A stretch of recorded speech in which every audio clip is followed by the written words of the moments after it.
Alexandre Aja.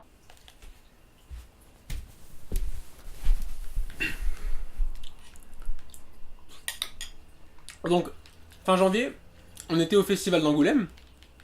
Et ce qui est cool là-bas, c'est qu'on pouvait... Jour 1, avec Wilson, c'était la première fois qu'on se rendait au festival international de la BD d'Angoulême. Le FEBID. Febud.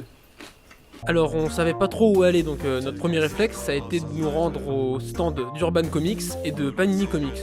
Mais on n'est pas resté longtemps parce qu'on s'est rendu compte qu'on avait déjà tout lu. Et c'est en passant du côté de chez Glénat qu'on a eu envie de What the fuck? Kid Paddle est chez Glénat maintenant? Bon du coup j'ai chopé Kid Paddle Monsters, un hors-série Kid Paddle qui est en fait un recueil de dessins où on voit des monstres. Et quand on aime le style de Midam, c'est assez cool. D'ailleurs, son style de dessin me fait pas mal penser au tien, Wilson. Bonjour. Bonjour. Et si Kid Paddle est chez Glénat, ça veut dire qu'il n'est plus chez Dupuis.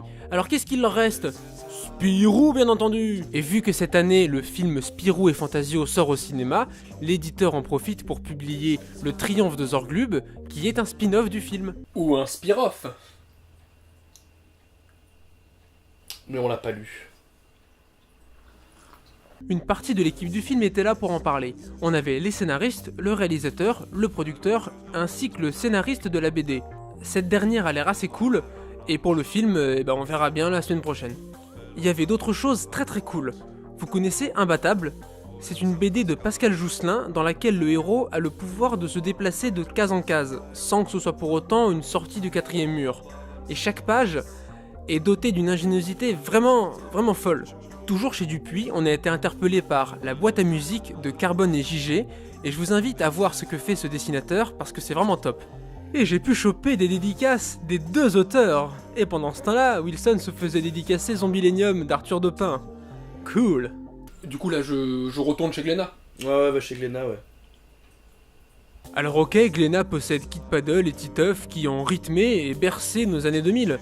Mais il y a aussi des comics et des mangas. Et nom de Zeus, Gun, c'est super génial. J'espère que le film de Robert Rodriguez et James Cameron va être à la hauteur. Sinon, je fais un caca boudin.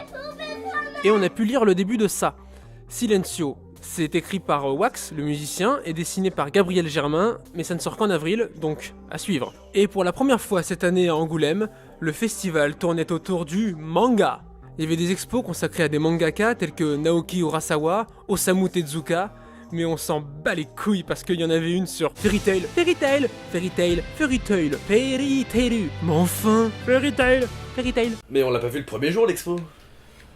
Non, mais ça fait longtemps que j'ai arrêté de suivre la chronologie du séjour. Hein.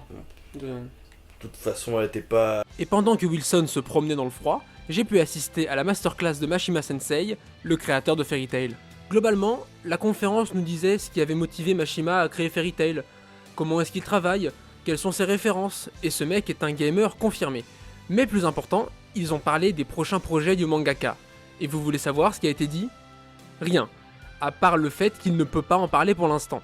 Même si, et là je me fais sans doute des films, mais je crois qu'il sous-entend qu'il va y avoir une sorte de Fairy Tail Next Generation, dans le style de Boruto.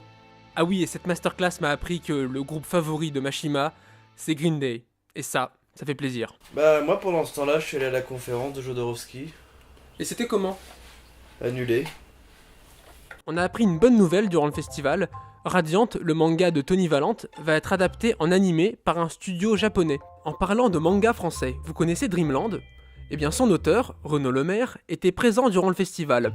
Et il a fait une draw battle avec Hiro Mashima. Alors pour la draw battle, on a fait la queue, on est arrivé un peu plus d'une heure à l'avance. Il y avait une queue pour les gens qui voulaient aller à la draw battle, et une autre queue encore plus grande pour les gens qui voulaient participer aux expos qui se trouvaient au même endroit.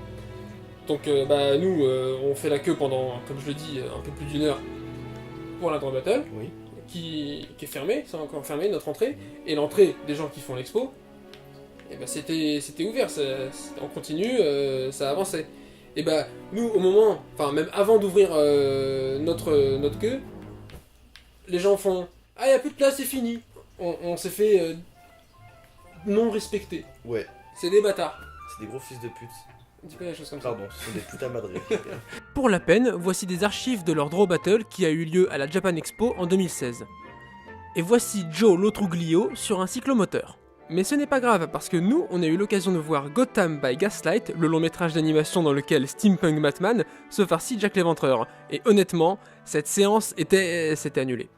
Mais c'est pas grave non plus. Le dernier jour, on s'est levé bientôt pour aller à la masterclass de Zep. Ce gars, c'est notre héros, c'est le rêve de pouvoir assister à une de ses conférences. Ah non, mais là j'en ai marre. Cacabuta! Aïe! Mais vous voulez connaître le vrai kiff qu'on avait pendant ce festival? C'était d'aller faire une pause pour prendre un chocolat chaud et bouquiner un peu. Qu'est-ce qu'elles étaient bonnes leurs tartes aux pommes! Et on a eu quelques petits plaisirs de festival, comme voir Naoki Urasawa débarquer à l'improviste à l'espace Polar SNCF. La SNCF, grand éditeur de bande dessinée, nous le savons. Et puis tu saviez quoi? Ce qu'on retient de ce festival, c'est qu'il y avait énormément de monde. Et c'est peut-être pas très pratique pour s'y déplacer, mais c'est très bien que les gens s'intéressent à la BD. Il faut lire des BD.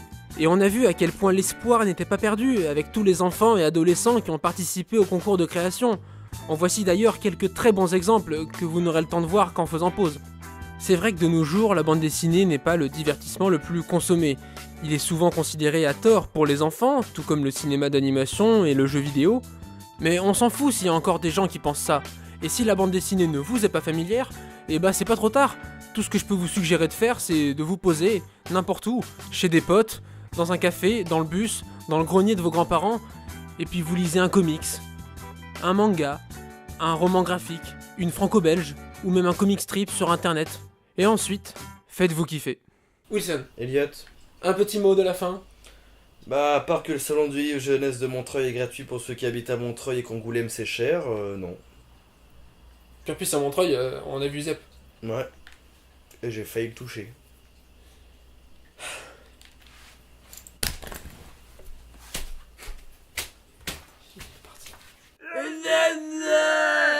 It's a good show!